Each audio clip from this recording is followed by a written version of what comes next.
Story Nest.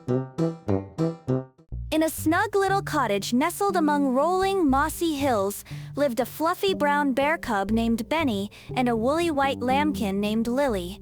One evening, as the stars began to twinkle like scattered diamonds across the velvet sky, Benny and Lily noticed something was amiss.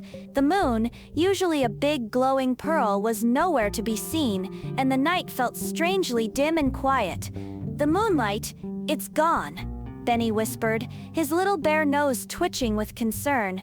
Lily bleated softly in agreement, her fluffy tail drooping slightly. Deciding to be brave adventurers, Benny and Lily set off into the whispering woods, their small paws and hooves patting softly on the dew-kissed grass. Deeper and deeper they went, past trees that seemed to stretch their leafy arms towards the dark sky, and over babbling brooks that gurgled secrets to the night.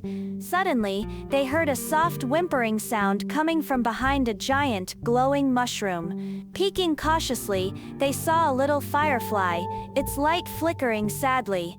"What's wrong?" Benny asked gently. The firefly blinked its light, then pointed a tiny antenna towards a dark corner where a large shadowy net lay tangled on the ground. Inside the net, shimmering faintly, was the moon. It looked like a captured soap bubble, its light struggling to escape the woven threads. "Oh dear," cried Lily, "we have to help it." Benny nodded, his brow furrowed in thought. The net was too strong for them to simply pull apart. The little firefly zipped closer to the net, its light blinking rapidly, as if trying to burn through the threads, but it was no use. Then Lily had an idea. "Benny," she said, "your claws are small and sharp. Maybe you can carefully snip the knots." Benny's eyes widened. He hadn't thought of that.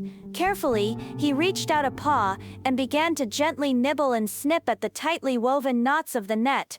It took a long time, and his little jaws grew tired, but Benny was determined. Lily kept watch, her soft bleats offering encouragement, and the firefly hovered nearby, its light a tiny beacon of hope. Finally, with one last tiny snap, the last knot was broken. The net fell away, and the moon floated free, its gentle light flooding the forest once more. The trees shimmered silver, the brook sparkled like a ribbon of diamonds, and the firefly danced with joy, its light now brighter than ever. Benny and Lily looked at each other and smiled, their hearts warm with the satisfaction of their brave deed. Hand in paw, they made their way back to their cozy cottage, the soft moonlight guiding their steps, ready for sweet dreams under the watchful gaze of their friend, the moon.